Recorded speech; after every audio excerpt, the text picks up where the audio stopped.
성도님들 안녕하십니까? 오늘 함께 살펴볼 말씀은 사사기 14장입니다.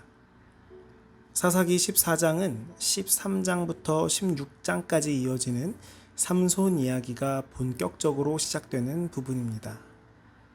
삼손은 나실인으로 양육을 받았지만 유독 이방 여인에게 약한 모습을 보였습니다. 사사기 14장은 삼손이 부모의 반대를 무릅쓰고 딥나에 사는 한 블레셋 여인과 결혼한 이야기와 그 결혼이 어떻게 파경으로 끝났는지를 말해주는 부분입니다. 사사기는 삼손이 이방 여인과 결혼한 것은 틈을 타서 블레셋 사람을 치려 함이었다고 했습니다. 결과는 그렇게 되었지만 그것의 시작은 경솔하고 이기적인 삼손의 생각 때문이었습니다.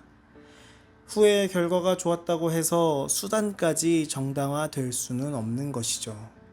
여기서부터 삼손의 비극은 시작됐습니다.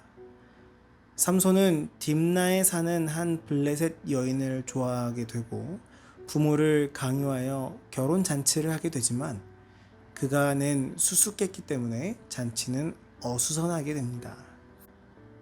궁지에 몰린 블레셋 사람들이 삼손의 신부를 위협하여 해답을 알아내자 경노한 삼손은 블레셋 사람들을 죽여 약속된 선물을 지불한 다음 집으로 돌아가 버리고 결혼은 파경으로 끝나게 됩니다.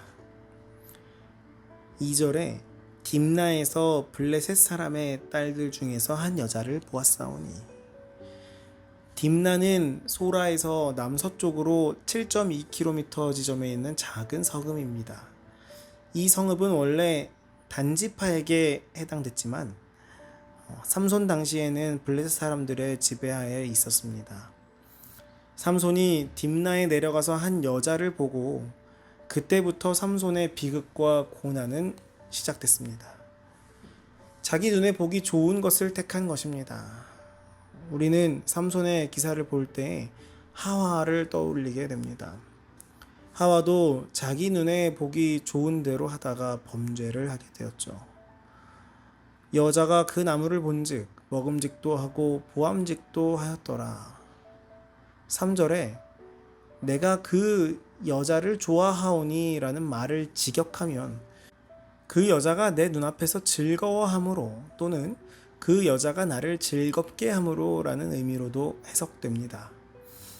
이 말씀을 볼 때 우리는 우리를 즐겁게 하는 것이 꼭 좋은 것만이 아님을, 나의 삶에 고난이 되고 어려움을 줄 수도 있음을 기억해야 합니다.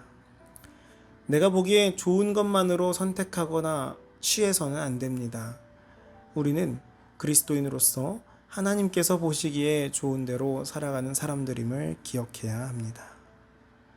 4절에 삼손이 틈을 타서 블레셋 사람을 치려 함이었으나.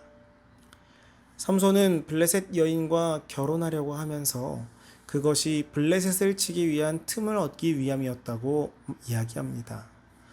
우리는 삼손의 사건을 통해 두 가지 사실을 생각해 볼 수 있습니다. 하나님께서는 당신의 초자연적인 권능으로 블레셋을 순식간에 진멸시키실 수 있었음에도 불구하고 허물 많은 삼손에게 그 일을 맡기셨습니다. 이것은 당신의 뜻을 시행하는 일에 인간을 동참시키고자 하시는 놀라운 계획을 세우심을 살펴볼 수 있습니다. 그리고 목적이 수단을 정당화할 수 없다는 것입니다. 블레셋을 격퇴하고자 한 목적은 하나님께로부터 나온 것이었으나 삼손이 굳이 이방 여인과 혼인을 하면서까지 그 일을 도모할 필요는 없었습니다.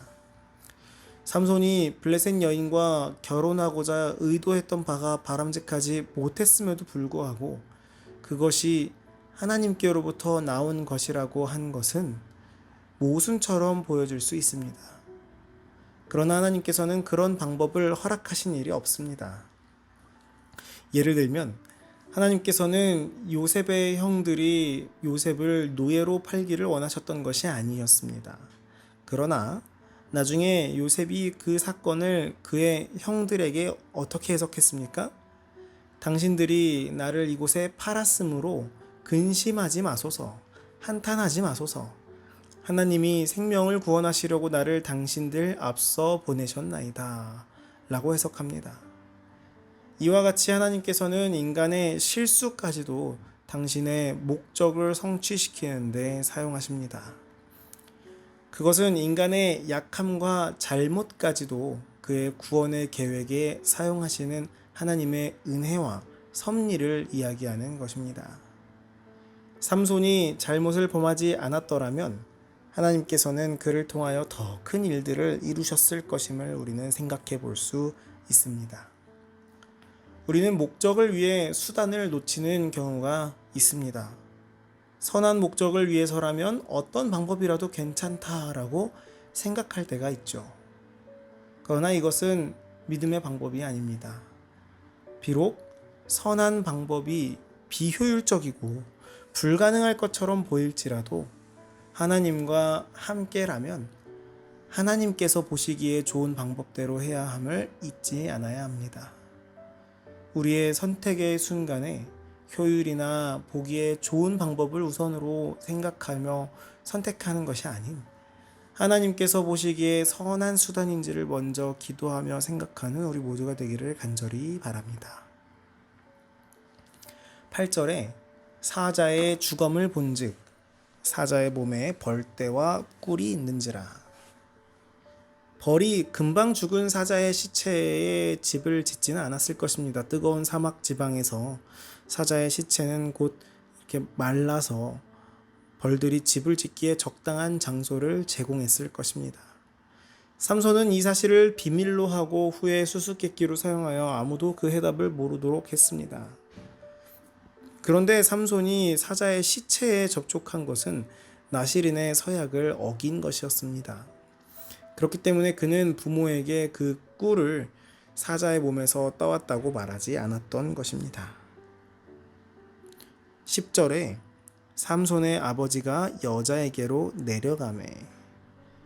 이스라엘의 결혼식은 신랑이 신부 집에 가서 신부를 데려와 신랑의 집에서 혼인잔치를 베풀었습니다. 그러나 블레셋의 혼인잔치는 신랑의 아버지와 신랑이 신부 집에 가서 이래 동안 잔치를 벌였습니다. 이방인의 잔치는 술자리였고 그것은 7일 동안이나 지속됐습니다. 나실인으로서 삼손은 술을 마시는 것이 금지되었습니다. 그러나 그는 세상과 짝하는데 한 걸음을 내딛었습니다. 삼손은 머리를 깎지 않은 것을 제외하고는 나실인의 서약을 모두 소홀히 했던 것으로 보여집니다. 그런데 블레셋 사람들은 왜 30명이나 되는 사람들을 데려와 삼손과 상대하게 했을까요? 신부 집에서 데려온 30명의 청년들은 삼손의 친구라기보다는 감시 요원에 가까웠습니다. 블레셋 사람들은 이미 삼손의 힘과 용맹에 대해 잘 알고 있었기 때문에 만일의 경우에 대비하여 젊은이들을 혼인잔치 자리에 배치해 놨을 것입니다. 그들은 감시 요원의 수가 충분하므로 힘센 히브리 신랑이 갑자기 문제를 일으켜도 막을 수 있을 것이라고 생각했을 것입니다.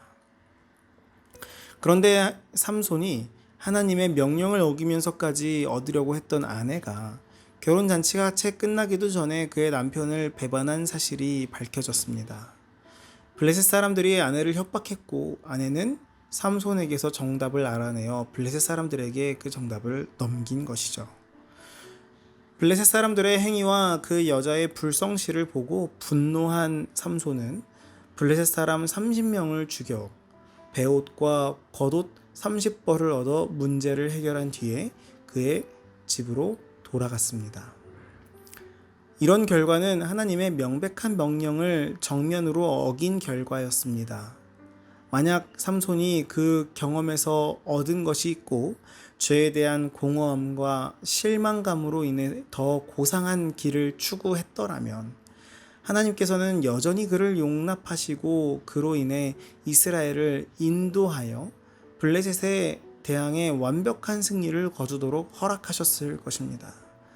그러나 하나님은 삼손을 통해 일을 하시되 삼손이 스스로 허용하는 정도까지만 진행하셨습니다. 삼손의 경험을 통해 우리는 하나님께서 그분의 종들이 죄에 빠지더라도 그들을 바로 저버리지 않으신다는 사실을 살펴볼 수 있습니다. 그들이 하나님의 명확한 요구들을 의도적으로 무시하는 삶을 살지라도 그분은 그들을 버리지 않으십니다. 하나님이 죄 없는 사람들의 노력에만 복을 내리신다면 하나님께서는 자신의 사업에 인간 대리자들을 활용하실 수 없을 것입니다. 그렇기 때문에 아무도 하늘의 복을 하나님이 자신의 모든 행위를 승인하는 증거로 해석해서는 안 됩니다. 끊임없이 하나님의 뜻대로 행하고 있는지 살펴보아야 한다는 것입니다. 오늘 우리는 삼손에 대한 말씀을 살펴보면서 여러 가지 중요한 부분들을 깨달았습니다. 우리의 눈에 복이 좋은 대로만 행해서는 안 된다는 것과 목적을 위해 수단을 타협해서는 안 됨을 배웠습니다. 삼손의 비극은 딥나에서 한 이방 여자를 보고 그의 서약과 원칙들을 포기하면서 시작됐습니다. 우리 눈에 보기 좋고 마음에 드는 것을 얻기 위하여 원칙을 포기하는 일이 없는지 다시 한번 되돌아봅시다. 또한 하나님의 뜻에 어긋난 일을 하면서 하나님의 일을 하고 있다고 착각하는 일이 없었는지 되돌아보아야 합니다. 우리의 모든 삶의 순간이 하나님 보시기에 선한 삶이 되기를 간절히 기도하면서 오늘 아침 말씀을 마치겠습니다. 오늘은 청년반 이하진 청년을 위해 기도하겠습니다. 하늘에 계신 아버지, 오늘은 이하진 청년을 위해 기도합니다.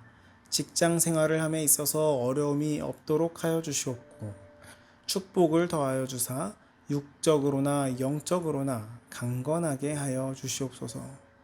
오늘은 우리가 보기에 좋은 대로만 행함이 얼마나 위험한지를 살펴봤습니다. 주님 보시기에 좋은 대로, 선한 대로 살아가는 우리 모두가 되도록 인도하여 주시옵소서. 목적을 위해 수단을 타협하지 않도록 하여 주시옵고 언제나 주님 뜻대로 살아가도록 인도하여 주시옵소서. 오늘 하루를 온전히 주님께 맡기오며 예수님 이름으로 기도합니다. 아멘.